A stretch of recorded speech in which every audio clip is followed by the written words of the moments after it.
السلام علیکم ورحمۃ اللہ وبرکاتہ۔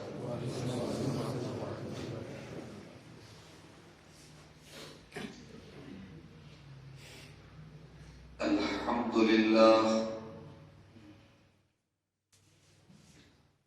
نحمده ونستعینه ونستغفره ونعوذ باللہ من شرور انفسنا ومن سيئات أعمالنا من يهده الله فلا مضل له ومن يضلل فلا هادي له وأشهد أن لا إله إلا الله وحده لا شريك له وأشهد أن محمدا عبده ورسوله يا أيها الذين آمنوا اتقوا الله حق تقاته ولا تموتن إلا وأنتم مسلمون يا أيها الناس اتقوا ربكم الذي خلقكم من نفس واحدة وخلق منها زوجها وبث منهما رجالا كثيرا ونساء واتقوا الله الذي تساءلون به والأرحام إن الله كان عليكم رقيبا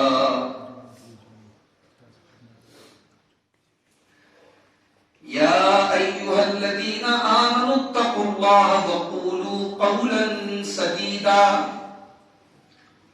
يصلح لكم أعمالكم ويغفر لكم ذنوبكم ومن يطع الله ورسوله فقد فاز فوزا عظيما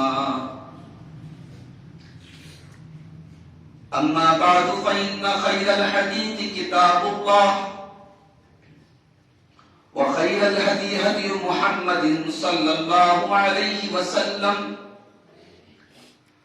وشر الأمور محدثاتها وكل محدثة بدعة وكل بدعة ضلالة وكل ضلالة في النار أعوذ بالله من الشيطان الرجيم بسم الله الرحمن الرحيم الله الذي خلقكم من ضعف ثم جعل من بعد ضعف قوة ثم جعل من بعد قوة ضعفا وشيبة يخلق ما يشاء وهو العليم القدير۔ علماء کرام، محترم بزرگوں، نوجوان ساتھیوں، پردہ نشین ماں اور بہنوں، پیارے بچوں، آپ کے شہر ناگور میں پہلی مرتبہ آنے کا اتفاق ہوا ہے۔ بڑی خوشی ہوئی آپ حضرات کے بیچ میں آ کر، اور آپ کا شکریہ بھی ادا کرتا ہوں کہ آج اس اللہ کے گھر میں آپ نے مجھے قرآن و سنت کی باتیں بیان کرنے کا موقع دیا ہے۔ میں اللہ سے دعا کرتا ہوں اللہ ہماری اس مجلس کو قبول فرمائے۔ جو باتیں میں بیان کروں کتاب و سنت کی، ان باتوں پر مجھے اور آپ سب کو عمل کی بھی توفیق اللہ تعالیٰ عطا فرمائے۔ قرآن کریم کی ایک آیت میں نے آپ کے سامنے پڑھی ہے، سورہ روم کی آیت نمبر 52۔ اللہ تعالیٰ نے اس آیت میں انسان کی زندگی کے 3 اسٹیج کا ذکر کیا ہے۔ انسان کی زندگی میں 3 اسٹیج آتے ہیں، 3 دور آتے ہیں۔ کون کون سے دور آتے ہیں؟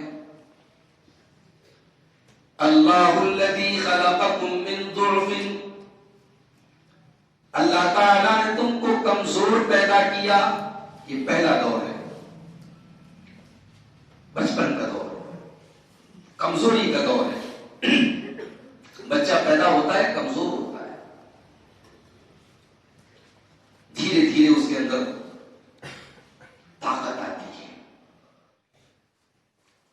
اتنا کمزور ہوتا ہے بول نہیں سکتا ہے، پیاس لگی ہے تب بھی روتا ہے، بخار ہے تب بھی روتا ہے، بھوک لگی ہے تب بھی روتا ہے، اس کے پاس اپنی بات کہنے کا ایک ہی میڈیم وہ روتا ہے، اتنا کمزور ہے انسان۔ اللہ الذی خلقکم من ضعف، اللہ تبارک و تعالیٰ نے تم کو جب پیدا کیا تو تم کمزور تھے، تمہاری زندگی کا آغاز اور شروعات ہو رہی ہے کمزوری سے، ثم جعل من بعد ضعف قوة، پھر اللہ تعالیٰ نے اس کمزوری کے دور کے بعد، اس بچپن کے دور کے بعد، جب تم 15 سال کے 16 سال کے ہو گئے، تمہاری ہڈیاں مضبوط ہو گئی، تمہارے جسم کے اندر طاقت آ گئی، تمہارا دماغ تیز چلنے لگا، اللہ تعالیٰ نے تم کو طاقت عطا فرمائی، تم کو طاقتور بنایا۔ پہلے تم کو کمزور بنایا، پھر تم کو طاقتور بنایا، ثم جعل من بعد قوة ضعفا وشيبة، پھر تم 40 سال کے ہوئے، 45 سال کے تم ہونے لگے، تمہارے بال پکنے لگے، تمہارے چہرے پر جھریاں پڑنے لگی، تمہاری ہڈیوں کے اندر کمزوری آنے لگی، تم چند قدم پر ہانپنے لگے، تمہارا بلڈ پریشر ہائی ہونے لگا، تمہارے بدن کے اندر کمزوری آنے لگی، ثم جعل من بعد قوة ضعفا وشيبة، اس جوانی کے بعد، اس طاقت کے دور کے بعد اللہ تعالیٰ پھر تم کو کمزور بنا کر کے بوڑھا کر دیتا ہے۔ 3 دور ہے انسان کی زندگی کے، کمزوری، طاقت، پھر کمزوری۔ ان تینوں دور میں ہم غور کریں کہ اللہ تعالیٰ نے طاقت والا دور کس کو قرار دیا ہے؟ جوانی کو قرار دیا۔ ظاہر ہے کہ ہم جوانی میں جو کر سکتے بڑھاپے میں نہیں کر سکتے، بچپن میں نہیں کر سکتے۔ انسان کا دماغ، انسان کا جسم، انسان کی خواہشات، انسان کی اچھائیں، انسان کی ڈیزائرز، انسان کی ایموشنز، یہ سب کے سب ٹاپ پر ہوتے ہیں جوانی میں۔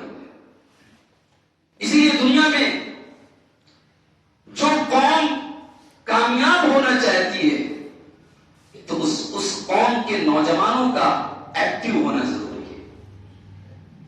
کسی قوم کو اگر آج کے دور میں تباہ کرنا ہو، برباد کرنا ہو، ایٹم بم کی ضرورت نہیں ہے، میزائل گرانے کی ضرورت نہیں ہے، بندوق سے اس کو چھلنی کرنے کی ضرورت نہیں ہے، اس قوم کے نوجوانوں کو ڈرگس کا عادی بنا دو، اس قوم کے نوجوانوں کو پورن موویز کا عادی بنا دو، اس قوم کے نوجوانوں کو گانے بجانے کا رسیا بنا دو، قوم آٹومیٹک تباہ ہو جائے گی، ختم ہو جائے گی، ڈسٹرائے ہو جائے گی، وینش، فنش، ختم۔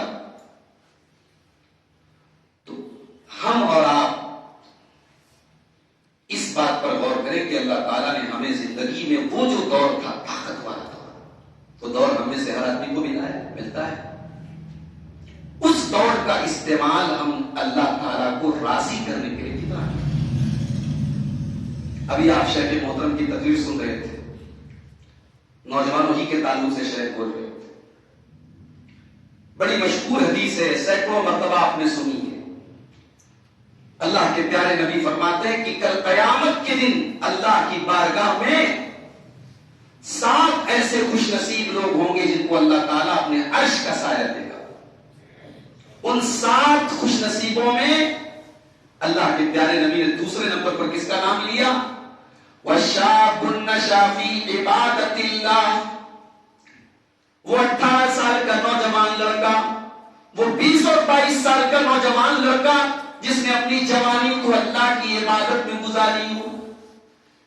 سوال یہ پیدا ہوتا ہے کہ اللہ تعالیٰ کل قیامت کے دن اپنے عرش کا سایہ ایک بوڑھے آدمی کو کیوں نہیں دے رہا ہے جو عبادت میں اپنا بڑھاپا گزار رہا ہے، جو 40 سال کے بعد ڈنڈا لے کر کے، عصا لے کر کے، لاٹھی لے کر کے، دیکھ کر کے مسجد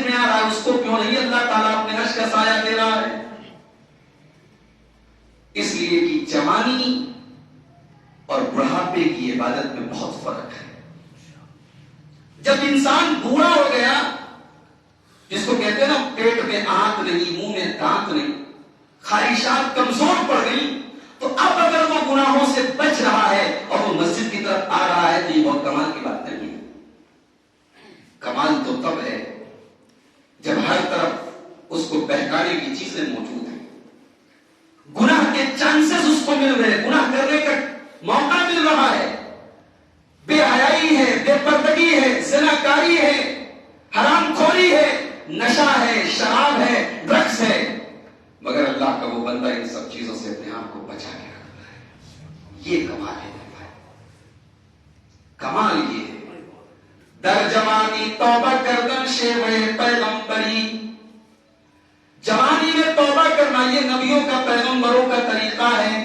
وقت پیری مرغے ظالم بھی شبت پرہیزگار. ارے بڑھاپے میں تو ظالم بھیڑیا بھی شریف بن جاتا ہے.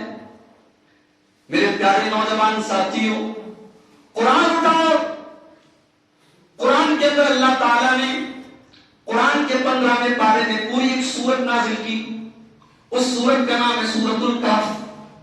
کہف کے معنی کیا ہوتے ہیں معلوم ہے؟ کوئی بتا سکتا ہے؟ غار، گفا. یہ کون سی گفا ہے، یہ کون سا غار ہے جس کا ذکر اللہ تعالیٰ نے اس سورت کے اندر کیا ہے؟ اس کے نام پر پوری سورت پڑھ گئی. اور آپ کو شاید پتا بھی ہو کہ یہ سورت جو ہے سورہ کہف، یہ ہر جمعہ کو پڑھنی چاہیے. اللہ کے رسول کی صحیح حدیث ہے کہ جمعہ کے دن اس کو پڑھنے سے ایک ہفتے تک کے لیے اللہ تعالیٰ کی طرف سے روشنی ملتی ہے. سورہ کہف میں اللہ تعالیٰ نے اپنے کچھ بندوں کا ذکر کیا جنہوں نے ظالم بادشاہ کے سامنے کھڑے ہو کر کے اعلان کیا کہ ہم شرک نہیں کریں گے. لن نشرک بربنا احدا، ہم اللہ کے ساتھ شرک نہیں کریں گے. اللہ تعالیٰ نے انہیں اصحاب کہف کا واقعہ اس سورت کے اندر بیان کیا جنہوں نے ظالم بادشاہ کے سامنے توحید کا اعلان کیا. اور جب انہیں یہ ڈر محسوس ہوا کہ وہ بادشاہ انہیں قتل کروا دے گا، انہوں نے اپنے ایمان کو بچانے کے لیے اپنے شہر کو چھوڑ دیا، اپنی بستی کو چھوڑ دیا اور ایک گفا کے اندر، ایک غار کے اندر جا کر کے وہ سو گئے. اور ایک دن نہیں سوئے، ایک رات نہیں سوئے، ایک مہینہ نہیں سوئے، ایک سال نہیں سوئے. 309 سال تک اللہ تعالیٰ نے ان کو سلائے رکھا. 309 سال تک وہ سوئے رہے اور 309 سال کے بعد جب اٹھے تو بالکل صحیح سلامت تھے. بڑا لمبا واقعہ ہے، پورا واقعہ آپ کو بتانا مقصود نہیں ہے. اللہ تعالیٰ نے جب یہ واقعہ بیان کیا تو اللہ تعالیٰ نے ایک چیز کو ہائی لائٹ کیا. اللہ نے فرمایا انہم فتیۃ آمنوا بربہم وزدناہم ھدی. میرے بندو، یہ اللہ کی توحید کے لیے اپنے بال بچوں کو چھوڑ کر کے جانے والے، اپنے گھر بار کو چھوڑ کر کے جانے والے، اپنے ماں باپ کو چھوڑ کر کے جانے والے اور غار کے اندر جا کر کے پناہ لینے والے، یہ اللہ کے نیک بندے نوجوان تھے. وہ 18 سال سے لے کر کے 35 اور 40 سال کے بیچ کے لڑکے تھے. کیوں اللہ تعالیٰ ہائی لائٹ کر رہا ہے ان کی نوجوانی کو؟ اللہ تعالیٰ ہمیں اور آپ کو سبق دے رہا ہے. اللہ اپنے نوجوان بندوں کو سبق دے رہا ہے. میرے بندوں، یہ 309 سال تک ایک غار کے اندر جا کر کے سونے والے یہ میرے نوجوان بندے، یہ بھی تو تمہاری طرح جوان تھے. ان کے اندر بھی تو ایموشنز تھے، ان کے اندر بھی تو جذبات تھے، ان کے ساتھ بھی تو جوانی کی وہ تمام خواہشات تھی جو تمہارے اندر تھی. تم تو توحید کی قدر نہیں کرتے، تم تو ایمان کی قدر نہیں کرتے. ناگور کے اندر بہت بڑی درگاہ ہے، جانے کا اتفاق ہوا. ظاہر ہے عرس ہوتا ہے، لوگ بتاتے ہیں لاکھوں کی بھیڑ آتی ہے، لوگوں کی مرادیں پوری ہوتی ہیں، لوگوں کا ایسا عقیدہ ہے کہ ہم یہاں آتے ہیں ہمارا کام ہو جاتا ہے، اولاد نہیں ہو رہی ہم یہاں آ رہے ہیں ہم کو اولاد ہو جاتی ہے. لیکن آپ یہ غور کریں کہ اسی درگاہ کے باہر یہ بھی لکھا ہے کہ اپنے سامان کی سوئم رکشا کریں. وہ جو اندر بابا ہیں درگاہ پر وہ سب کی مرادیں پوری کر رہے ہیں، مگر آپ کا ہیلمٹ نہیں بچا سکتے، آپ کا چپل نہیں بچا سکتے، آپ اپنے سامان کی سرکشا سوئم کریں. یہ لکھا ہوا ہے. یہ آج مسلمان کا ایمان ہے. وہاں پر ہم نے دیکھا کہ ہزاروں کی تعداد میں دھاگے بندھے ہوئے ہیں مرد اور عورت بیٹھ کر کے سر جھکا رہے ہیں، سجدہ کر رہے ہیں، پتھر کو چوم رہے ہیں. اور ہمارے ایک بھائی نے بتایا وہاں پر درگاہ کے قریب میں ہی 7 قبریں ہیں، قرآن کے 7 حافظوں کی قبریں ہیں.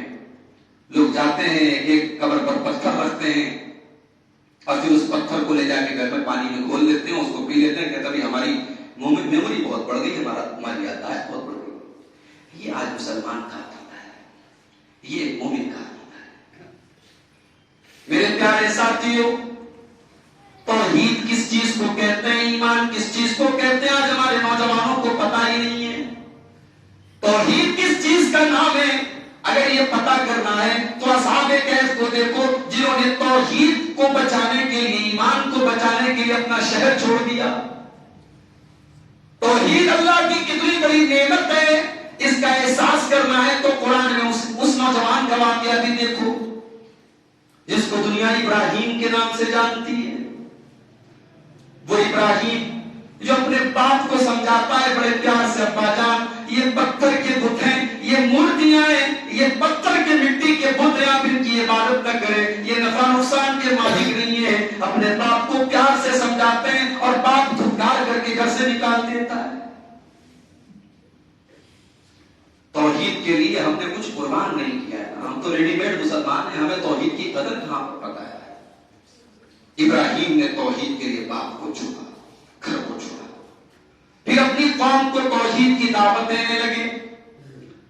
قوم کو سمجھانے لگے تمہارے یہ پتھر کے جو بت ہیں یہ مشکل کشا نہیں ہے، یہ غریب نواز نہیں ہے، یہ دستگیر نہیں ہے، یہ غوث اعظم نہیں ہے، تمہاری بگڑی بنانے والے نہیں ہے. تمہاری بگڑی اگر بنانے والا کوئی ہے تو اللہ ہے.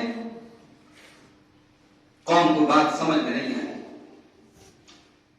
ایک اچھا ٹیچر وہ ہوتا ہے جو تھیوری کے ساتھ ساتھ پریکٹیکل کر کے بھی سمجھاتا ہے. ابراہیم نے ٹیچنگ کا طریقہ سکھایا. ابراہیم نے دیکھا کہ میری تھیوری نہیں سمجھ پا رہے ہیں، اب ان کو پریکٹیکل کر کے دکھاتے ہیں، ان کو جو ہے کر کے دکھاتے ہیں کہ بھئی توحید کیا ہے، شرک کیا ہے. قرآن کہتا ہے ابراہیم علیہ السلام نے موقع تلاشا. ایک دن قوم کا میلہ تھا اور اللہ کی قسم یہ شرک کی جتنی دکانیں چل رہی ہیں یہ میلے ٹھیلے کی بدولت ہی چل رہی ہیں. یہ بڑے بڑے پیروں اور مجاوروں کے پیٹ کی دکانیں ان سے وابستہ ہیں، ان کے پیٹ کی دکانیں بند ہو جائیں گی، اس لیے یہ چیزیں بند نہیں ہو پا رہی ہیں. ابراہیم کی قوم میلہ منانے چلی گئی. ابراہیم اپنی قوم کے بت خانے میں داخل ہوتے ہیں. قرآن کہتا ہے فَجَعَلَهُمْ جُذَاذًا إِلَّا كَبِيرًا لَهُمْ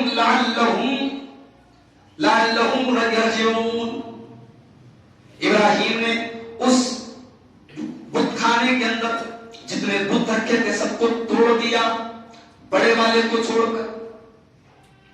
اور کیسا توڑا؟ قرآن کہتا ہے جزازن، ان کو چورا چورا کر دیا. He made them the powder، ان کو پاؤڈر بنا دیا. ان بتوں کو توڑ کر کے چورا چورا کر دیا. سارے بت ٹوٹ گئے، بڑے بڑے کو چھوڑ دیا. اب قوم کے لوگ جب میلے سے آئے اپنے معبودوں کی یہ درگت دیکھی.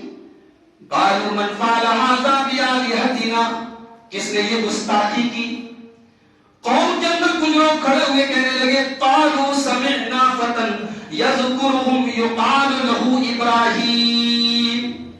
کہنے لگے یہ کام اگر کوئی کر سکتا ہے تو ایک لڑکا کر سکتا ہے، ایک 20 سال کا نوجوان کر سکتا ہے جس کا نام ابراہیم ہے، وہی بتوں کے پیچھے پڑا رہتا ہے، اسی کا یہ کام ہے. میرے نوجوان ساتھیوں، شرک کے ماحول میں شرک کے اوپر پرہار کرنا اور شرک کے اوپر حملہ کرنا یہ نوجوان کا کام ہے. یہ قرآن سے ثابت ہوا. شرک کے اوپر پرہار کرنا یہ نوجوان کا کام ہے. ابراہیم نے وہ کام. ابراہیم کو سب کے سامنے لایا گیا. اے ابراہیم کیا تم نے ان بتوں کو توڑا ہے؟ ابراہیم اگر یہ کہہ دیتے میں نے توڑا، ساری قوم پاگل ہے، فوراً قتل کر دے گی. ابراہیم کا مقصد ان کو توحید کو پریکٹیکل سمجھانا ہے. ابراہیم نے کہا بل فعلہ کبیرہم ھذا، ارے دیکھو تو صحیح سارے بت ٹوٹ گئے اور بڑے والے حضرت موجود ہیں، بڑے والے حضرت نے توڑا ہے. ابراہیم کیا بات کرو، لقد علمت ما هؤلاء ينطقون بڑی اچھی بات تم نے کہہ دی، یہ بول نہیں سکتے لیکن بگڑی بنا سکتے ہیں، یہ بول نہیں سکتے لیکن اولاد دے سکتے ہیں، یہ بول نہیں سکتے لیکن تمہیں نفع اور نقصان پہنچا سکتے ہیں۔ اُفِّل لَكُمْ وَلِمَا تَعْبُدُونَ مِن دُونِ اللَّهِ، اے میری قوم کے لوگوں تم کتنے بڑے نادان ہو، افسوس ہے تمہاری عقل ختم ہو گئی ہے، تمہاری مت ماری گئی ہے۔ جب دلیل کا جواب دلیل سے نہ ملے تو دنیا کا دستور ہے کہ پھر ظلم کے اوپر اتر جاؤ۔ دلیل کا جواب دلیل سے نہیں ہے گالی دے دو، دلیل کا جواب دلیل سے نہیں ہے حملہ کر دو، گستاخ کہہ دو، حملہ کر دو۔ کہنے لگے ابراہیم بہت بڑا گستاخ ہے، اس نے ہمارے معبودوں کی گستاخی کی ہے۔ حرقوہ وانصروا آلہتکم ان کنتم فاعلین، ابراہیم کو جلا ڈالو اور اپنے معبودوں کی مدد کرو۔ اللہ اکبر، معبودوں کی مدد کرو۔ ارے معبود کبھی مدد کا محتاج نہیں ہوتا ہے، معبود تو وہ ہوتا ہے جو سب کی مدد کرے۔ جس معبود کی مدد ہمیں کرنی پڑے وہ معبود ہی نہیں ہو سکتا۔ ہم نے تو اس کو معبود مانا ہے۔ قل هو اللہ احد اللہ الصمد لم یلد ولم یولد ولم یکن له کفوا احد۔ ہم نے تو اس کو اپنا معبود مانا ہے جو ایک ہے، جو اکیلا ہے، نہ اس کا کوئی بیٹا ہے، نہ اس کا کوئی باپ ہے، نہ اس کی کوئی بیوی ہے، وہ تو بے نیاز ہے، وہ ساری کائنات کو کھلاتا ہے، اس کو کسی کے چڑھاوے کی ضرورت نہیں ہے، وہ ساری کائنات کو چلا رہا ہے، اس کو کسی کے سجدے کی ضرورت نہیں ہے۔ ہم سجدہ کرتے ہیں اپنے بھلے کے لیے، ہم نہ کریں تو اس کا کوئی نقصان ہونے والا نہیں ہے۔ وہ تو صمد ہے، وہ تو بے نیاز ہے، اس کے برابر کوئی نہیں ہے۔ یہ چھوٹی سی سورت نا قل هو اللہ احد کسوٹی ہے، یہ معبود کی کسوٹی ہے۔ دنیا والے جن جن کو اپنا معبود مانتے ہیں، جن جن کے نام کا نعرہ لگاتے ہیں، جن جن کے نام کی وہ ہاتھ میں اور گلے میں تعویذ پہنتے ہیں، جن جن کے نام پر وہ دیگیں چڑھاتے ہیں، جن جن کو وہ مشکل کشا مانتے ہیں، اللہ تعالیٰ کرائٹیریا بتا رہا ہے، اللہ تعالیٰ کسوٹی بتا رہا ہے۔ اس کسوٹی پر ان کو پرکھ کر کے دیکھ لو۔ اللہ تو وہ ہے، معبود تو وہ ہے جو اکیلا ہے، جو یکتا ہے۔ میں کہتا ہوں یہ جتنے بڑے بڑے پیر آئے، یہ جتنے بڑے بڑے خواجہ آئے، یہ جتنے بڑے بڑے بزرگان دین آئے، یہ بھی اپنی ماں کے پیٹ سے پیدا ہوئے۔ ان کی ماں کے پیٹ میں 9 مہینے جب یہ تھے، وہاں ان کو آکسیجن دینے والا، ان کو غذا دینے والا، ان کو کھلانے پانے والا اللہ تھا۔ اس لیے وہ سمجھ نہیں تھے، وہ بے نیاز نہیں تھے، ان کو ضرورت تھی۔ اور اللہ وہ ہے، رب وہ ہے، معبود وہ ہے جو سمجھ ہے، جس کو کسی کی ضرورت نہیں ہے۔ ابراہیم کو جلا ڈالو، ہمت ہے آپ کے اندر؟ شرک کے خلاف اتنا بڑا رسک لیا ابراہیم نے، پوری قوم نے کہا اس کو جلا ڈالو۔ اللہ نے ابن کثیر نقل کرتے ہیں اتنی بڑی آگ تیار کی گئی، ایک آدمی کو جلانے کے لیے چند لکڑیاں رکھ دی جاتی وہ جل جاتا، مگر ابراہیم کو جلانے کے لیے اتنی بڑی آگ تیار کی گئی کہ پورا گاؤں جلایا جا سکتا تھا، پورا شہر جلایا جا سکتا تھا۔ پوری قوم کے لوگوں نے مل کر کے آگ تیار کی اور منجنیق میں توپ میں رکھ کر کے ابراہیم کو ڈالا گیا اس آگ میں۔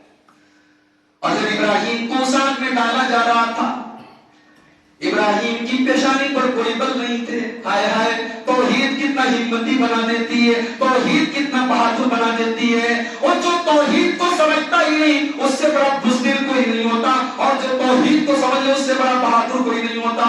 ابراہیم کو آگ میں ڈالا جا رہا ہے، ابراہیم کی پیشانی پر کوئی بل نہیں ہے، ابراہیم کی زبان پر بس ایک ہی جملہ ہے، حسبی اللہ و نعم الوکیل، میرا اللہ میرے لیے کافی ہے، میرا اللہ سب سے بہترین کارساز ہے، اس کی توحید کے لیے مجھے آگ میں ڈالا جا رہا ہے۔ اگر جان چلی بھی گئی، جان دی ہوئی اسی کی تھی، حق تو یہ ہے کہ حق ادا نہ ہوا۔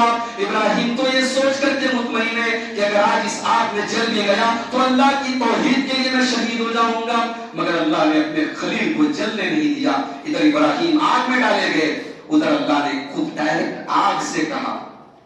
اللہ نے ہوا نہیں چلائی، اللہ نے پانی نہیں برسایا، اللہ نے ڈائریکٹ آگ کو حکم دیا، یا نار کونی بردم و سلام علی ابراہیم، اے آگ آج تک تو تیرا کام جلانا کرنا تھا، مگر خبردار تجھے آج میرے خلیل کے لیے تو ٹھنڈی ہو جا، سلامتی والی ہو جا، میرے خلیل کے لیے تو گلزار ہو جا، میرے خلیل کو کوئی نقصان نہیں پہنچنا چاہیے۔ میرے نوجوان ساتھی، ابراہیم کے جیسے نوجوان کہاں ہیں آج؟ بڑی بے حیائی کا دور ہے، قدم قدم پہ زنا کے اڈے موجود ہیں۔ سوشل میڈیا اور موبائل کے اس دور نے زنا کو آسان کر دیا ہے، چاہے لڑکے ہوں چاہے لڑکیاں ہوں۔ آج اپنی عفت کو بچانا بہت بڑا چیلنج بن چکا ہے۔ نوجوان اپنی جوانی کو بچا لے، یہ بہت بڑا چیلنج بن چکا ہے۔ آؤ میں تمہیں قرآن کی روشنی میں ایک نوجوان کا واقعہ سناتا ہوں۔ تم بے حیائی کو، تم بے شرمی کو، تم موبائل کو، تم سوشل میڈیا کو، تم عورتوں کے گندے کپڑوں کو تم بنیاد بنا کر کے یہ کہتے ہو کہ زنا سے بچنا بہت مشکل ہے۔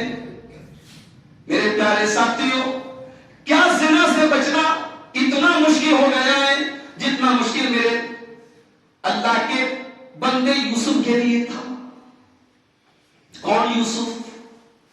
جس یوسف کے بارے میں اللہ کے نبی فرماتے اوتی شطر الحسنی، پوری دنیا کی آدھی خوبصورتی یوسف کو دی گئی، اتنے خوبصورت تھے۔ بھئی آج اگر کوئی نوجوان خوبصورت ہو جائے نا، کوئی لڑکی خوبصورت ہو، لڑکا خوبصورت ہو، معاف کریں، یہ بھی اپنے آپ میں بہت بڑی آزمائش بن جاتی ہے۔ کبھی جو لڑکا خوبصورت ہے، جو لڑکی خوبصورت ہے نا، اس کے لیے بہت بڑی آزمائش بن جاتی ہے اس کی خوبصورتی، اس کے گناہ ہمیں پڑھنے کے امکانات بڑھ جاتے ہیں۔ یوسف خوبصورت ہے اور ایسے ویسے خوبصورت نہیں ہے، ایسے خوبصورت ہے کہ عورتوں نے ان کو دیکھ کر کے اپنے ہاتھ کاٹ ڈالے، اتنے خوبصورت ہے۔ یوسف کو عزیز مصر کی بیوی نے، جس کے گھر میں حضرت یوسف رہتے تھے اور جس نے یوسف کو ٹھکانہ دیا تھا، یوسف کو عزت کی زندگی دی تھی اور غلامی سے نجات دی تھی، اسی کے گھر میں یوسف کا ایک طریقے سے کہنے بچپن گزرا تھا۔ عورت ادھیڑ عمر کی تھی، 40 کے آس پاس کی تھی، خوبصورت تھی، عزیز مصر کی بیوی تھی۔ قرآن کہتا ہے وَرَاوَدَتْهُ الَّتِي هُوَ فِي بَيْتِهَا، ایک دن اس عورت نے موقع دیکھا اور گھر کے سارے دروازے بند کر لیے اور یوسف کو اپنے جال میں پھنسانے کی کوشش کی۔ یہاں تو نوجوان جال تلاش کرتے ہیں کہ کیسے ہمیں گناہ کا موقع ملے۔ یہاں گناہ چل کے یوسف کے پاس آ رہا ہے اور اپنے گھر کے سارے دروازے بند کر لیے۔ وَقَالَتْ حَيْتَ لَكَ، اور اس نے حضرت یوسف کو دعوت زنا دی۔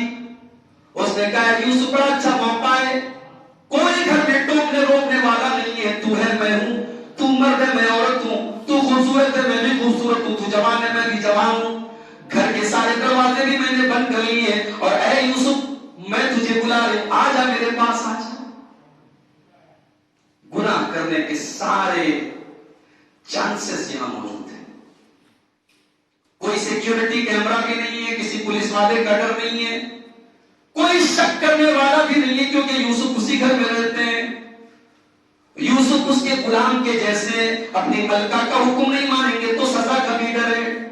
اور عورت خود بلا رہی ہے، یعنی گناہ کرنے کے جتنے چانسز ہو سکتے ہیں وہ سارے کے سارے موجود ہیں اور عورت گناہ کی دعوت دے رہی ہے۔ مگر ہائے یوسف تیری پاک دامنی کا کیا کہنا، تیری عفت کا کیا کہنا۔ جب عورت نے یہ کہا کہ یوسف میرے پاس آ جا تو یوسف کیا جواب دیتے ہیں؟ قال معاذ اللہ، میں اللہ کی پناہ چاہتا ہوں، انہ ربی احسن مثوایا انہ لا یفلح الظالمون، میرے رب نے تیرے گھر میں مجھے ٹھکانہ دیا ہے، میں تو غلام بن کر کے مصر کے بازار میں بک رہا تھا، مجھے تو اس گھر میں عزت والی زندگی ملی ہے اور میں اپنے مالک کی بیوی کے ساتھ اتنا بڑا ظلم کروں، اتنا بڑا انیائے کروں، اتنا بڑا اتیاچار کروں، اس کی عزت پر میں ہاتھ ڈالوں، یہ ایسا میں کبھی نہیں کر سکتا، کبھی نہیں کر سکتا۔ اسی لیے وہ حدیث جس میں اللہ کے نبی نے قیامت کے دن 7 لوگوں کو عرش کا سایہ دینے کی بات کہی ہے، اس میں وہ نوجوان، وہ آدمی، وہ مرد کا بھی ذکر ہے، وہ رجل دعت امرأۃ ذات منصب وجمال فقال انی اخاف اللہ، وہ مرد جس کو کوئی خوبصورت عورت اور پیسے والی ملکہ عورت گناہ کی دعوت دے اور وہ یہ کہہ کر کے ٹھکرا دے میں اللہ سے ڈرتا ہوں، انی اخاف اللہ، میں اللہ سے ڈرتا ہوں۔ تو نوجوان کہاں ہے میرے بھائی؟ یوسف کے جیسے نوجوان کہاں ہے؟ ابراہیم کے جیسے نوجوان کہاں ہے؟ اصحاب کہف کے جیسے نوجوان کہاں ہیں؟ آج تو ہمارے نوجوان کو پتا ہی نہیں کہ اس کی زندگی کا مقصد کیا ہے۔ کوئی بیچارہ لال کالے پیلے دھاگے پہن کے گھوم رہا ہے، کوئی بازاروں پہ جا کے سجدے کر رہا ہے، کوئی نماز کو سے دور ہے کوسوں، کوئی اپنے رب کی توحید سے دور ہے کوسوں۔ آج کا ہمارا نوجوان تو جانتا ہی نہیں اس کی زندگی کا مقصد کیا ہے، اس کی زندگی کا ٹارگٹ کیا ہے، وہ کیوں آیا ہے دنیا۔ اللہ تعالیٰ نے قرآن میں کافروں کا ایک جملہ نقل کیا کہ کافر یہ کہا کرتے تھے پیارے نبی سے، ان ہی الا حیاتنا الدنیا نموت ونحیا وما نحن بمبعوثین، ہمیں تو دنیا کی زندگی میں رہنا ہے، یہی جینا ہے، یہی مرنا ہے، ہمیں لوٹ کر کے اللہ کے پاس نہیں جانا ہے۔ میرے نوجوان ساتھیوں ذرا اپنے دل پہ ہاتھ رکھ کے بتاؤ، ہم زبان سے چاہے اقرار نہ کریں مگر ہمارا جو عمل ہے، جو ایکٹیویٹی ہے، کیا اس سے یہی ظاہر نہیں ہوتا ہے کہ ہم نے تو دنیا کو سب کچھ سمجھ کے رکھا ہے؟ ہمارے نوجوان کے 3 کام ہیں، کھاؤ پیو انجوائے کرو، یہ 3 کام ہے، کھاؤ پیو انجوائے کرو۔ اللہ نے قرآن میں کہا یہ کھاؤ پیو انجوائے کرو، یہ کافر کی سوچ ہوتی ہے۔ قرآن کا 14واں پارہ اٹھاؤ، ربما یود الذین کفروا لو کانوا مسلمین ذرهم یاکلوا ویتمتعوا ویلہہم الامل فسوف یعلمون۔ اے نبی ان کافروں کو ان کے حال پہ کھانے دو، پینے دو، موج مستی کرنے دو، کل قیامت کے لیے اپنے انجام کو دیکھ لیں گے۔ تو ہمارا نوجوان تو اپنی زندگی کے مقصد سے غافل ہے۔ زندگی کا مقصد کیا ہے؟ اللہ نے سورہ ذاریات میں فرمایا وما خلقت الجن والانس الا لیعبدون، میرے بندے تو میری عبادت کے لیے پیدا ہوا ہے۔ مسلمان کی زندگی کا مقصد کیا ہے؟ قل ان صلاتی ونسکی ومحیایا ومماتی للہ رب العالمین، نبی آپ کہہ دیجئے میری زندگی، میرا مرنا، میری نماز، میری قربانی سب اللہ کے لیے، میری زندگی کا مقصد تیرے دین کی سرفرازی، میں اسی لیے مسلمان، میں اسی لیے نمازی۔ تو آج ہمارا نوجوان اپنی زندگی کے مقصد کو بھول کے بیٹھا ہے۔ اس کو کیریئر بنانا ہے، اس کو پیسہ کمانا ہے، اس کو راتوں رات امیر بننا ہے، اس کو اس سے مطلب نہیں ہے کہ وہ امیر بننے کے جو طریقہ میں اپنا رہا ہوں، جوا کھیل کے امیر بن رہا ہے، بیاج اور سود کے ذریعے یہ امیر بن رہا ہے، یہ دوسروں کے ساتھ فراڈ کر کے امیر بن رہا ہے۔ میں نے اللہ کا فضل و کرم ہندوستان کے بڑے بہت سارے شہروں میں جاتا ہوں، ایسے ایسے علاقے میں نے دیکھے میرے بھائی، پورا علاقہ اس کا کام یہی ہے کہ وہ فراڈ کرتا ہے، لوگوں کو کال کر کے ان کے اے ٹی ایم کا پاسورڈ چرا کر کے ان کے بینک سے بیلنس کھینچتا ہے، اور یہ کام کرنے والے مسلمان ہیں۔ بھول گیا مسلمان کہ حلال کس کو کہتے ہیں، حرام کس کو کہتے ہیں۔ بھول گیا مسلمان کہ وہ اسلام کا ماننے والا ہے، وہ اپنے رب کا فرما بردار بندہ ہے، وہ لا الہ الا اللہ پڑھنے والا ہے۔ اس کی زندگی کا مقصد صرف پیسہ کمانا نہیں ہے، حلال طریقے سے پیسہ کمانا ہے۔ اللہ کے پیارے نبی فرماتے ہیں یاتی علی الناس زمان یاتی علی الناس زمان لا یبالی المرء من این اخذ المال، ایک ایسا دور مسلمانوں پر آنے والا ہے کہ لوگ پرواہ نہیں کریں گے کہ حلال طریقے سے پیسہ کما رہے ہیں یا حرام طریقے سے پیسہ کما رہے ہیں۔ مجھے ایک بھائی نے بتایا کہ آپ کے ناگور سے کچھ لڑکے اور لڑکیاں دین کا علم حاصل کرنے کے لیے گئے، لیکن کوئی علم حاصل کر کے لوٹ نہیں پایا، یہ سفر کوئی طے نہیں کر پایا۔ اس کا مطلب کہ علم دین حاصل کرنے کے معاملے میں ہم بہت پیچھے ہیں۔ ہم کاروباری، ہمارا بیٹا کاروباری، ہم بزنس مین، ہمارا بیٹا بزنس مین، ہمارا بیٹا ڈاکٹر، ہمارا بیٹا انجینئر،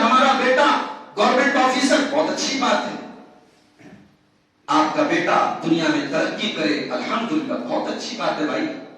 سائنس کا علم حاصل کرے, فزکس کا علم حاصل کرے, کیمسٹری کا علم حاصل کرے, بہت اچھی بات ہے.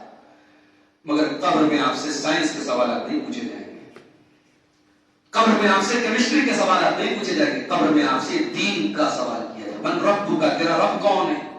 ماں دینوں کا, تیرا دین کیا ہے؟ تیرے رسول کون ہے؟ آج ہمارا نوجوان اپنے دین کے علم سے غافل ہے. دین کے جو بیسک علم ہے, نماز کا صحیح طریقہ, توحید کے ضروری مسائل, شرک کس کو کہتے ہیں, توحید کس کو کہتے ہیں, ایمان کس کو کہتے ہیں, اسلام کس کو کہتے ہیں, وضو کا طریقہ کیا ہے, غسل کا طریقہ کیا ہے, نماز کا طریقہ کیا ہے. بھائی یہ مولانا امتیاز صاحب کی ڈیوٹی نہیں ہے اس کو سیکھنا, یہ عبدالغفار صاحب کی ڈیوٹی نہیں ہے, یہ جامعہ سلفیہ اور جامعہ سنابل اور بڑے بڑے اداروں میں پڑھنے والوں کی ڈیوٹی نہیں ہے. یہ علم جو دین کا بیسک علم ہے, that is compulsory for everyone, سب کے لیے فرض ہے. طلب العلم فریضۃ علی کل مسلم, اللہ کے نبی نے فرمایا علم حاصل کرنا یعنی دین کا بیسک علم حاصل کرنا ہر مسلمان پر فرض ہے, کمپلسری ہے. بھائی ہم بڑے اچھے, ہمارے یہاں ماشاءاللہ لاہور میں لوگوں نے بتایا کہ لوہے کا کام زیادہ ہوتا ہے. اب جو لوہے کا کام کرتا ہے نا وہ اپنے فن کا ماہر ہے, جو سونے کا کام کرتا ہے وہ اپنے فن کا ماہر ہے. سونار جو ہوتا ہے وہ سونے کا زیور ہاتھ میں لے کے بتا دے گا یہ سونا ہے کہ پیتل ہے, اس میں سونا کتنا اصلی ہے کتنا نقلی ہے. انسان آج دنیا کا بے شمار علم رکھتا ہے اور دین کا علم بالکل نہیں رکھتا. ایسے ہی لوگوں کے بارے میں اللہ نے قرآن میں فرمایا یعلمون ظاہرا من الحیات الدنیا وهم عن الآخرۃ هم غافلون. ان کو دنیا کی تو بہت نالج ہے لیکن آخرت سے بالکل غافل ہیں. امام حسن بصری صاحب کی تفسیر میں کہتے ہیں کہ بعض لوگ تو اتنے ایکسپرٹ ہوتے ہیں, اتنے ماہر ہوتے ہیں کہ وہ چاندی کا سکہ اپنے ناخن پہ رکھ کے بتا دیں گے کہ چاندی کے سکے کا وزن کتنا ہے.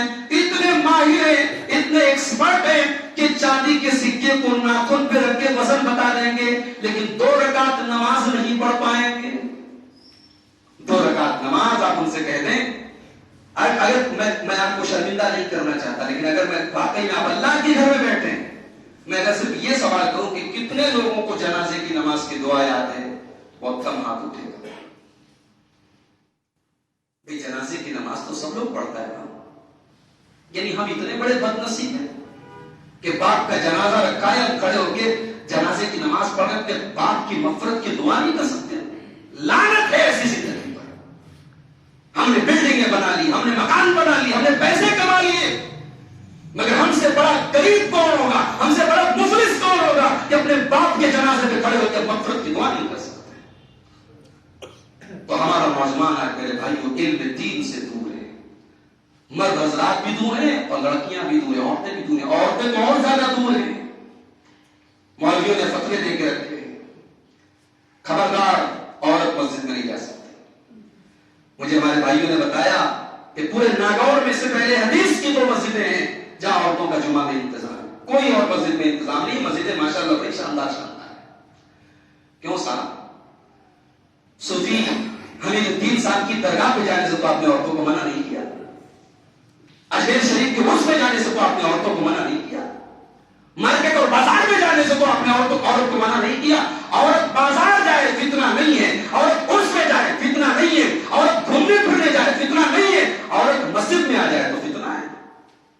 اس کا مطلب یہ ہوا کہ سارے چھٹے گنڈے بدماش سب مسجد میں آ کے اکٹھا ہو جاتے ہیں. استغفر اللہ. اللہ کی قسم ہم نے اپنی عورتوں کو دین کی تعلیم سے اتنا دور رکھا ہے کہ اب ہر مہینے نہیں, ہر ہفتے نہیں, روزانہ کیس آ رہے ہیں کہ مسلمان لڑکی غیر کے ساتھ بھاگ رہی ہے, مسلمان لڑکی غیر کے ساتھ بھاگ رہی ہے, مرتد ہو رہی ہے, کفر کی طرف جا رہی ہے, ایمان کا سودا کر رہی ہے. ارے وہ ایمان کا سودا کیوں نہیں کرے گی؟ اسے پتا ہی نہیں کہ ایمان کتنی بڑی دولت ہے, اسے ایمان پتا ہی نہیں, اسے توحید پتا ہی نہیں. ہم نے اپنی لڑکیوں کو دین کی تعلیم دی کہاں ہے میرے بھائی؟ ناگور والوں, بیٹیوں کو آپ نے گریجویشن کرا دیا, ہائر ایجوکیشن دے دی, لیکن اگر آپ نے اپنی بیٹی کو ایمان کے بارے میں نہیں بتایا, توحید کے بارے میں نہیں بتایا, اللہ کے بارے میں نہیں بتایا, اس کو عائشہ کی عفت نہیں سکھائی، اس کو فاطمہ کی حیا نہیں سکھائی، اسے خدیجہ کی شرم و حیا نہیں سکھائی، اللہ کی قسم اب اللہ کے پکڑے جائیں گے۔ عورتیں دین سے دور ہیں، مرد حضرات دین سے دور ہیں، علم دین سے آج ہمارا نوجوان دور ہے۔ اور آگے بڑھیے، زناکاری اپنی چرم سیما پر ہے۔ اتنا زناکاری کا گراف ہمارے مسلم سماج میں بڑھ چکا ہے، آپ کی سوچ کے اوپر ہے۔ برقع نشین لڑکیاں، نقاب والی لڑکیاں آج زنا کے اڈوں میں پائی جا رہی ہیں، اور وہ حدیث اللہ کے پیارے نبی کی آج اپنی آنکھوں کے سامنے ہم دیکھ رہے ہیں۔ اللہ کے پیارے نبی فرماتے ہیں والذی نفسی بیدہ، اس اللہ کی قسم جس کے ہاتھ میں میری جان ہے، لا تفنا هذه الامہ، یہ امت فنا نہیں ہو سکتی، حتی یقوم الرجل الی المرأة، یہاں تک کہ ایک ایسا دور آئے گا کہ آدمی اپنی گرل فرینڈ کو لے کر کے، ایک لڑکی کو لے کر کے، ایک عورت کو لے کر کے جائے گا، فَيَفْتَرِشُهَا فِي الطَّرِيقِ، اور راستے میں پبلک پلیس میں اس کے ساتھ غلط کام کرے گا۔ آج پارکوں میں، ہوٹلوں میں، چوراہوں میں اور کھلی جگہوں پر بھی آج زناکاری اور بدکاری ہو رہی ہے۔ اللہ کے نبی فرماتے ہیں کھلے عام یہ غلط کام کیا جائے گا، اور اس دور میں سب سے نیک آدمی وہ ہوگا، وَيَكُونُ خِيَارُهُمْ يَوْمَئِذٍ مَن يَقُولُ، اس دور میں سب سے نیک آدمی وہ ہوگا جو یہ کہے گا لَوْ وَارَيْتَهَا وَرَاءَ هَذَا الْحَائِطِ، اے فلاں تو اس کام کو تو کسی کمرے کے اندر جا کر کے کر، تو دیوار کے پیچھے جا کر کے کر، تو کھلے عام سے نہ کر۔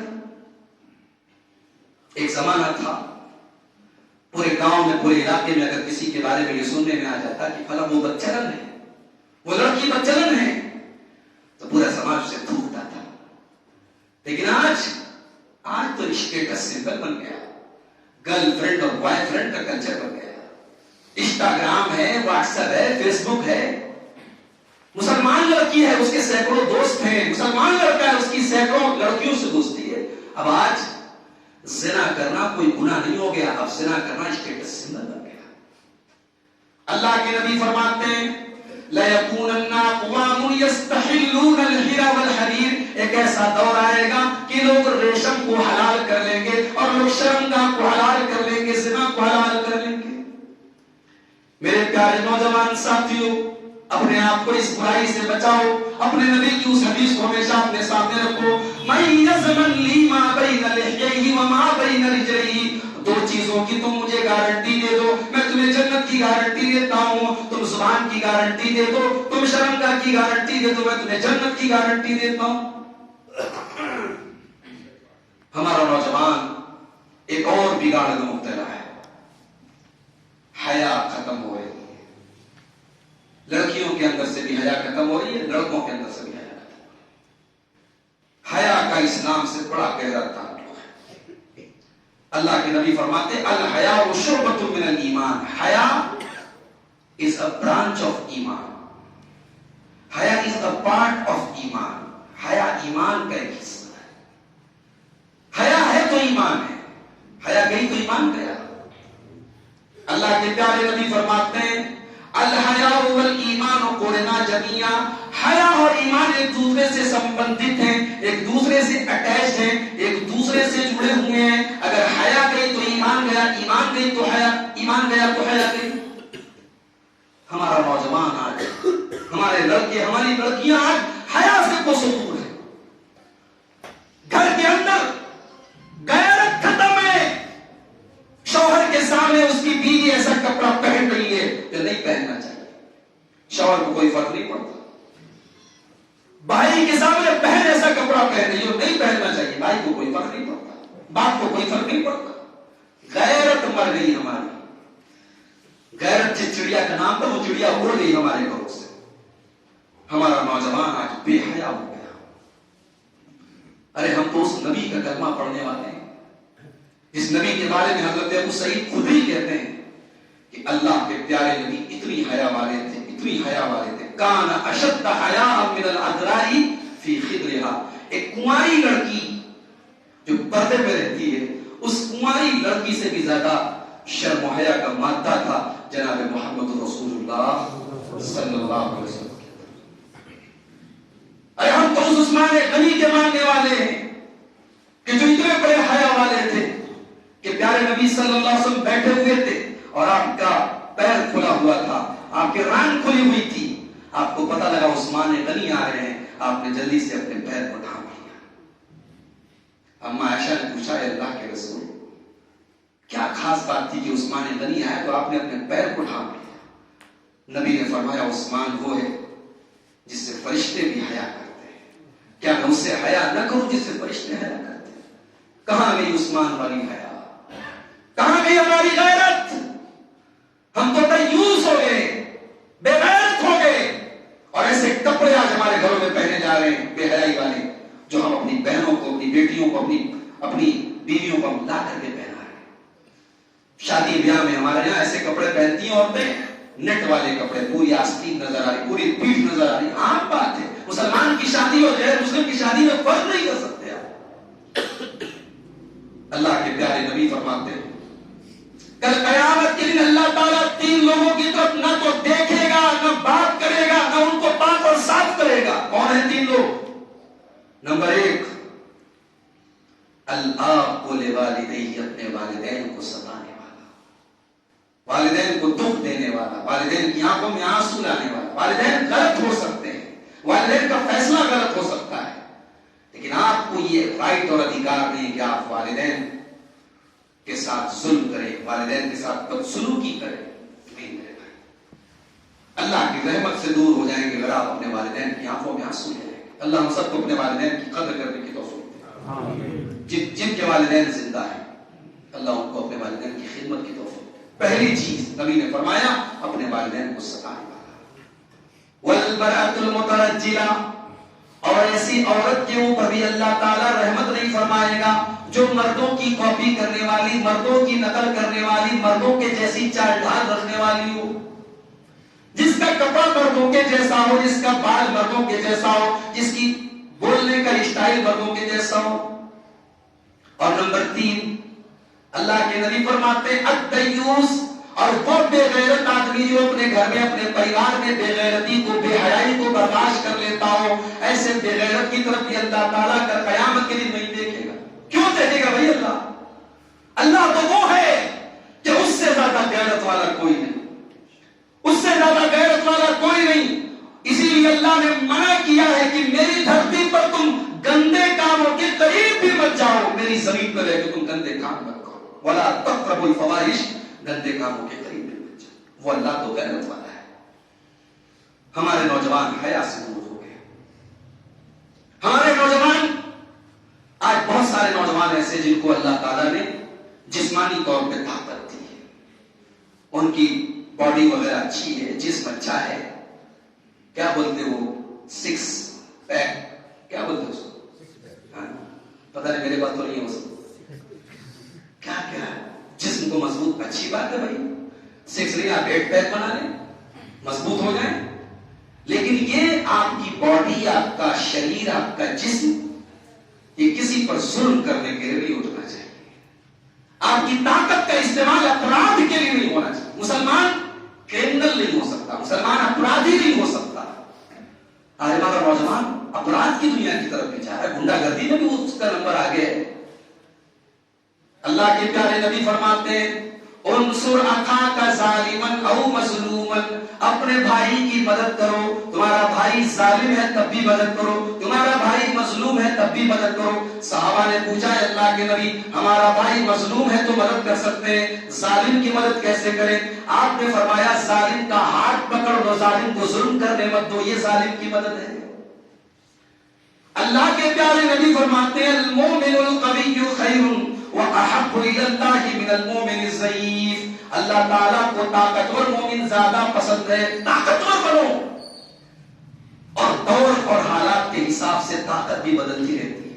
تلواروں کے دور میں تلوار طاقت تھی، آج کا دور نالج کا دور ہے، آج لڑائی نالج کی ہے، آج لڑائی علم کی ہے، آج لڑائی اسٹیٹس کی ہے۔ اپنے اسٹیٹس کو، اپنی نالج کو مضبوط کرو۔ دنیا میں وہی قومیں رہ پاتی ہیں جو وقت اور حالات کے تقاضوں کے مطابق اپنے آپ کو مضبوط کریں۔ امریکہ نے جاپان پر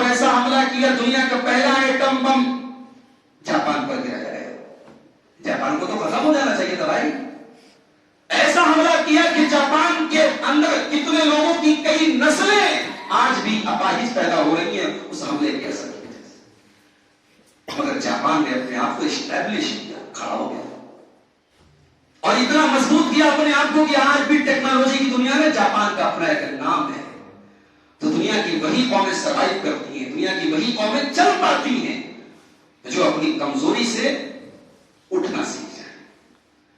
ہمارے نبی نے ہمیں یہی سکھایا ہے کہ کبھی بھی حالات کے آگے سرنڈر مت کرو. بھائی اس سے برے حالات کیا ہیں کہ ہر طرف بھوکے بھیڑیے تلاش کر رہے ہیں اللہ کے نبی کو اور حضرت ابو بکر کو کہ مل جائیں تو ہم قتل کرتے ہیں. اس سے برے حالات کیا ہو سکتے ہیں؟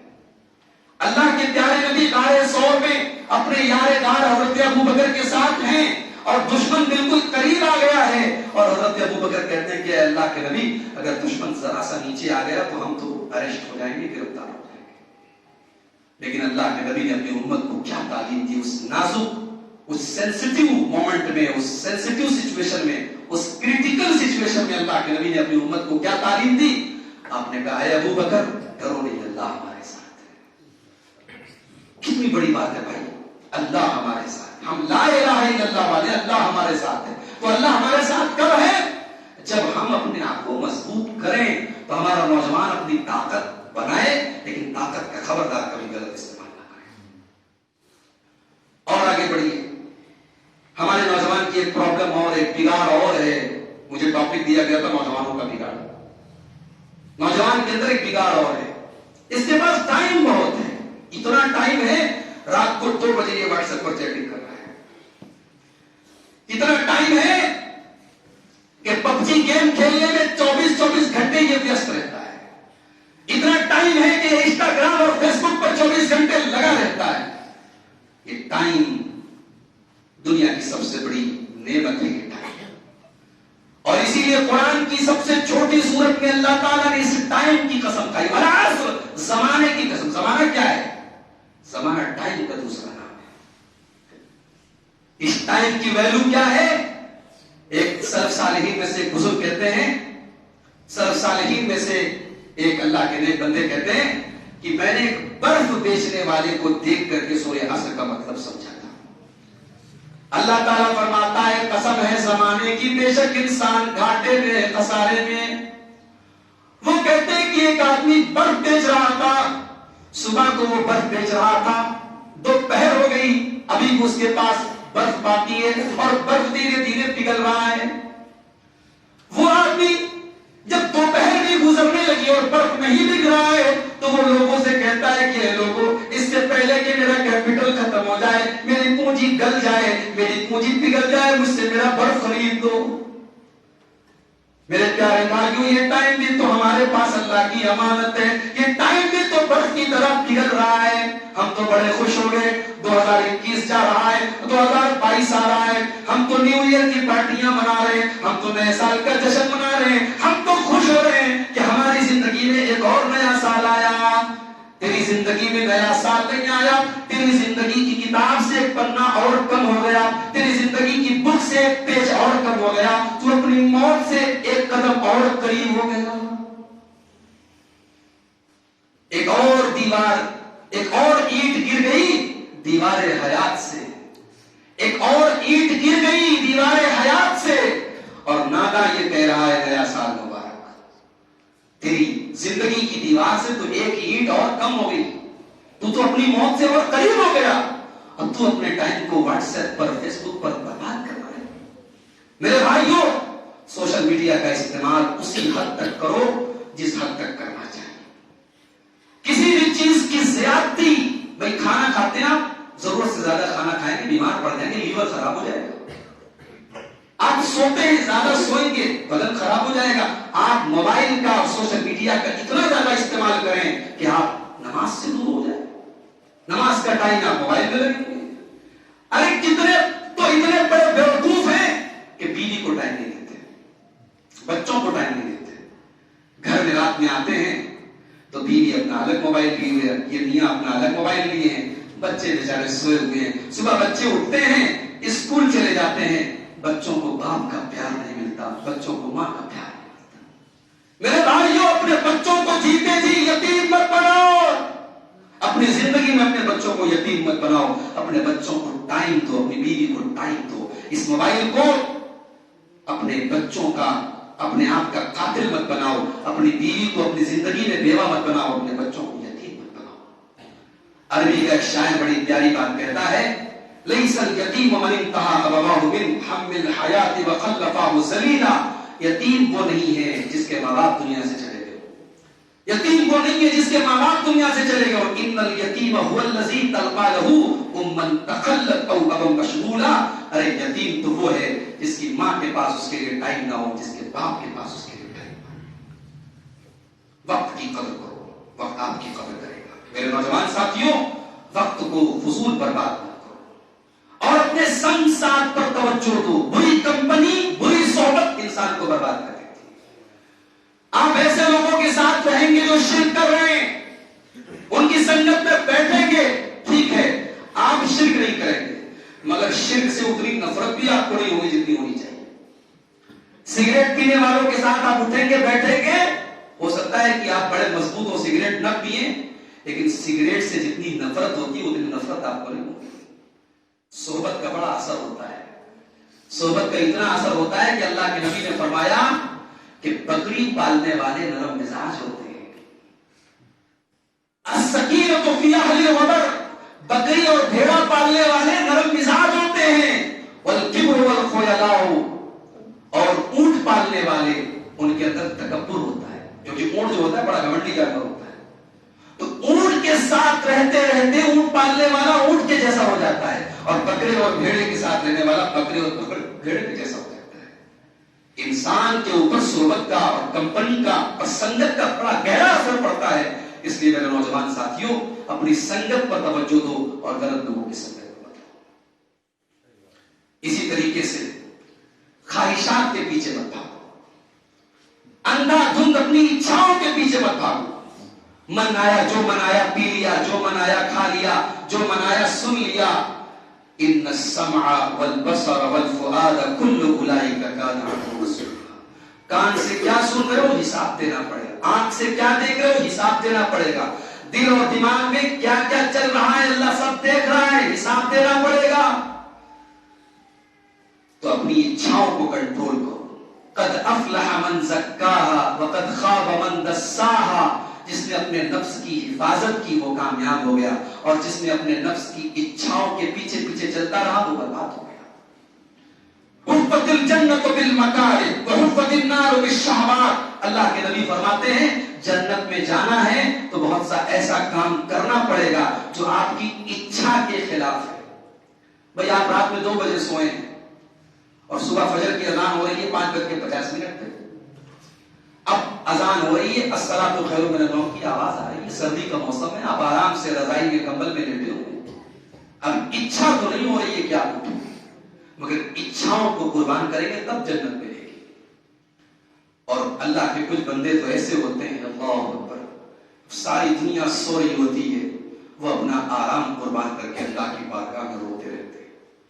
اور ایسے ہی لوگوں کا تذکرہ کرتے ہوئے اللہ نے سورہ سجدہ میں فرمایا تتجافى جنوبهم عن المضاجع يدعون ربهم خوفا وطمعا. ساری دنیا جب سو رہی ہوتی ہے میرے نیک بندے اپنے بستر سے الگ ہو کر کے اپنے رب کے آگے روتے رہتے ہیں، گڑگڑاتے رہتے ہیں. اللہ فرماتا ہے کہ ہم نے ان کے لیے جنت تیار کر کے رکھی ہے. تو جنت تو ان کے لیے تیار ہے میرے بھائی. جو اپنی خواہشات کو کنٹرول کرنا سیکھیں، خواہشات کو قربان کرنا سیکھیں. جو خواہشات کے پیچھے اندھا دھن بھاگے گا وہ جنت میں نہیں جائے گا، وہ جہنم کی طرف جائے گا. اس لیے کہ جہنم کا راستہ ادھر ہی جاتا ہے جدھر خواہشات جاتی ہیں. اور آخری چیز بیان کر کے بات ختم کروں گا. ہمارا نوجوان ایک بہت بڑی پرابلم میں مبتلا ہے اور اس کو کہتے ہیں نشہ. نشہ نشہ صرف شراب کا نام نہیں ہے، نشہ صرف ڈرگس کا نام نہیں ہے. نشہ ہر وہ چیز ہے جو آپ کو اتنی مجبور کر دے کہ نہ ملے تو آپ کو چین نہ ملے. وہ گٹکا بھی ہو سکتا ہے، وہ تمباکو بھی ہو سکتا ہے. نہیں مولوی صاحب تمباکو کے بارے میں مت بولیے، اس لیے کہ تمباکو کے بارے میں ابھی کوئی آدھیکارک فتویٰ نہیں آیا ہے کہ یہ حرام ہے، کوئی بھی آتھورائزڈ فتویٰ نہیں آیا کہ یہ حرام ہے. کیوں بھائی، کیوں حرام نہیں ہے؟ اس لیے کہ بڑے بڑے داڑھی والے بھی تمباکو کھا رہے ہیں. تو تمباکو اگر ہم یہ مان بھی لیں کہ اس کے اندر نشہ نہیں ہے، اگر ہم یہ مان لیں کہ تمباکو کے اندر نشہ نہیں ہے، گٹکھا کے اندر نشہ نہیں ہے، اتنا تو مانتے ہو نا کہ وہ جسم کے لیے نقصان دہ۔ میں گٹکھا کے پیکٹ پہ لکھا ہے کہ tobacco is dangerous for the health, یہ صحت کے لیے بڑا نقصان دہ لکھا ہے نا۔ تو جو چیز ہمارے لیے نقصان دہ ہو، ہمارے لیے ڈینجرس ہو، وہ حلال کیسے ہو سکتی ہے؟ اسلام کا تو اصول ہے لا ضرر ولا ضرار، اسلام کے اندر الاؤڈ نہیں ہے نہ کسی کو نقصان پہنچاؤ نہ اپنے آپ کو نقصان پہنچاؤ۔ اسلام کے اندر اپنے آپ کو نقصان پہنچانا الاؤڈ نہیں ہے۔ یہ گٹکھا، یہ تمباکو، یہ نشہ، یہ خودکشی ہے، یہ آتم ہتیا ہے، یہ سوسائڈ ہے، اور یہ آپ کو کینسر تک اور اپنی موت تک لے کے جانے والی چیز ہے۔ بھائی آپ دن بھر میں 10 روپے کا عیسائی کا تمباکو کھا رہے ہیں اور مہینے میں آپ 300 روپے کا تمباکو اور گٹکھا کھا رہے ہیں، اس 300 روپے کا اللہ کا کیا حساب دیں گے یہ مجھے لکھ کے بتا دیجئے، میں آپ کی مسجد میں تقریر کر کے جاؤں گا، ہاں بھائی گٹکھا کھا سکتے ہیں۔ تو یہ سب چیزیں میرے بھائیوں حرام ہیں، غلط ہیں، اور یہ ہمیں اللہ سے دور کرنے والی ہے۔ حدیث میں آتا ہے اللہ کے نبی فرماتے ہیں کہ کچی پیاز اور کچا لہسن کھا کر کے مسجد میں مت آؤ، کیونکہ فرشتوں کو تکلیف ہوتی ہے۔ فرشتوں کو کچے پیاز سے تکلیف ہوتی ہے، فرشتوں کو کچے لہسن سے تکلیف ہوتی ہے، فرشتوں کو گٹکھا سے تکلیف نہیں ہوگی، فرشتوں کو بیڑی کی مہک سے تکلیف نہیں ہوگی، فرشتوں کو سگریٹ کی مہک سے تکلیف نہیں ہوگی۔ تو میرے نوجوان ساتھیوں، یہ جو چیزیں ہیں ان کو اپنی کمزوری مت بناؤ۔ گٹکھا، لوگ کہتے ہیں مولوی صاحب سب بات ٹھیک ہے لیکن گٹکھا ہم کو عادت پڑ گئی، لت پڑ گئی، ہم چھوڑ نہیں سکتے۔ ارے تم گٹکھا کی بات کرتے ہو؟ صحابہ تو شراب جب حرام نہیں ہوئی تھی شراب کی لت تھی، وہ شراب گھروں میں کھڑے رکھے رہتے تھے، شراب پی جاتے تھے۔ قرآن کی آیت نازل ہوئی انما الخمر والمیسر والانصاب، یہ شراب اور یہ جوا یہ حرام ہے، یہ شیطان کا کام ہے، یہ گندا کام ہے، یہ پلید کام ہے۔ فہل انتم منتہون، میرے بندو اب شراب حرام ہو گئی، اب تم مانو گے کہ نہیں مانو گے؟ اب تم باز آؤ گے کہ نہیں آؤ گے؟ جب یہ آیت نازل ہوئی صحابہ نے اپنے گھر کے گھڑے پھینک دیے، شراب کے برتن توڑ دیے، شراب کے گلاس توڑ دیے، شراب کے پیالے توڑ دیے، اور مدینہ کی گلیوں میں اپنی شرابیں بہا دی۔ اور صحابہ نے کہا انتہینا انتہینا، اے اللہ اب تو نے منع کر دیا، اور کیا مجال کہ ہم شراب کو ہاتھ لگائیں؟ ہم تو مسلم ہیں میرے بھائی، ہماری نکیل اللہ کے ہاتھ میں ہے۔ اگر اللہ والے ہو، اللہ کو ماننے والے ہو، تو اس لعنت کو، اس شراب کو، اس ڈرگس کو، اس گٹکے کو، میں سب کو ایک کیٹیگری میں شامل کر رہا ہوں۔ اب یہ الگ بات ہے کہ جو شراب کا معاملہ ہے وہ گٹکے کا معاملہ نہیں ہے۔ ایسا نہیں کہ میں شراب اور گٹکے کو برابر کہہ رہا ہوں، لیکن ہے یہ سب کی سب چیزیں نشہ، اور یہ ہمارے لیے گھاتک ہے، خطرناک ہے، ڈینجرس ہے، اور ہم سب کو ان سے بچنا چاہیے۔ تو نوجوانوں کے اندر یہ چند چیزیں ہیں، اور ان سب کا سولوشن یہ ہے میرے بھائیوں کہ ہم اس بات کو ہمیشہ یاد رکھیں کہ ایک کیمرہ ایسا ہے جو 24/7 آن ہے، اور وہ اللہ کا کیمرہ ہے۔ دنیا کا کیمرہ آواز ریکارڈ کرتا ہے، دنیا کا کیمرہ تصویر ریکارڈ کرتا ہے، اللہ کا کیمرہ تو یہاں کیا چل رہا ہے، یہاں دل میں کیا چل رہا ہے، وما تخفی الصدور، سینے کے اندر کیا چل رہا ہے، دل کے اندر کیا چل رہا ہے، اللہ کا کیمرہ تو وہ بھی دیکھ رہا ہے۔ کبھی یہ نہ سوچو کہ ہم رات میں 12 بجے کمرے میں بند ہو کر کے، ماں سے چھپ کر کے، باپ سے چھپ کر کے، پڑوسی سے چھپ کر کے، سب سے چھپ کر کے کوئی غلط چیز کر رہے ہیں، کوئی غلط کام کر رہے ہیں، کسی کو پتا نہیں، اللہ کو سب پتا ہے۔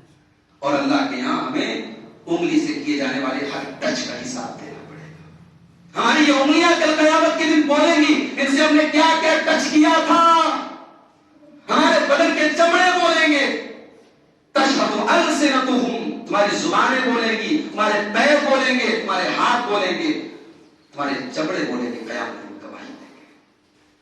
اللہ سے دعا ہے رب العالمین ہم سب کے دلوں میں آخرت کا خوف پیدا فرما دے۔ آمین۔ اللہ ہمیں اس کیمرے سے جو اللہ کا کیمرہ ہے، جو کرامن کاتبین کا کیمرہ ہے، جو اللہ کے علم کا کیمرہ ہے، جو اللہ کی قدرت کا کیمرہ ہے، جو کبھی آف نہیں ہوتا، جس میں سب ریکارڈ ہو رہا ہے، اللہ اس کیمرے کا خیال کرنے کی ہم سب کو توفیق عطا فرمائے۔ اللہ ہماری اصلاح فرما دے، اللہ ہمارے ظاہر اور باطن کی اصلاح فرما دے۔ ظاہر کی اصلاح کرنا آسان ہے، باطل کی اصلاح کرنا مشکل ہے. جلوت کو سدھارنا آسان ہے, خلوت کو سدھارنا بہت مشکل ہے. پبلکلی ہم کیسے ہیں دیٹ از ڈزنٹ میٹر, یہ میٹر نہیں کرتا. میٹر یہ کرتا ہے کہ ہم پرائیویٹلی کیسے ہیں, ہماری پرائیویسی کیسی ہے, ہم اکیلے میں کیسے ہیں, ہم تنہائی میں کیسے ہیں, جب کوئی نہیں دیکھ رہا ہے وہاں ہم کیسے ہیں. اللہ ہماری خلوت اور جلوت دونوں کو پاک اور صاف کرتے ہیں. اللہ ہمارے نوجوانوں کو اپنی جوانی کی قدر و قیمت کو سمجھنے کی توفیق عطا فرمائے. اللہ ہمارے بھائیوں کو بھی ہماری بہنوں کو بھی شرم و حیا والا بنا دے, غیرت والا بنا دے, عفت و عصمت والا بنا دے. اللہ ہم سب کو بدکاری سے بچائے, اللہ ہم سب کو بے حیائی سے بچائے. ہمیں سے جو لوگ نماز سے دور ہیں اللہ ان کو نمازی بنا دے, جو نمازی ہیں اللہ ان کی نمازوں میں خوشی اور خضوع پیدا فرما دے. ہمارے وہ بھائی جو توحید سے دور ہیں, جو سنت سے دور ہیں, اللہ ان کو توحید کے راستے پہ لے کے چلا ہے. اللہ ان کو جناب محمد رسول اللہ کی سنت کا اتباع کرنے والا بنا دے. رب العالمین ہمارے ان بھائیوں کو جو ہمارے اس منہج کو, جو ہمارا نہیں ہے نبی کا منہج ہے, صحابہ کا منہج ہے, اور اس منہج کو وہ نہیں سمجھتے اور ہمارے بارے میں بڑی بدگمانیاں ان کے دلوں میں ہیں, ہمیں وہ گستاخ سمجھتے ہیں, ہمیں وہ اولیاء کا, بزرگان دین کا, ائمہ کا, صحابہ کا نعوذ باللہ دشمن سمجھتے ہیں. اللہ ان کے ذہنوں کے اس غلط فہمی کو اللہ دور فرما دے. اللہ ان کو کتاب و سنت کی اس دعوت کو, اس پیغام کو سمجھنے کی توفیق عطا فرمائے. اللہ آپ کے شہر ناگور کی حفاظت فرمائے. اللہ ہر شر سے اس کو محفوظ رکھے. اللہ اس شہر کو اہل توحید سے بھر دے.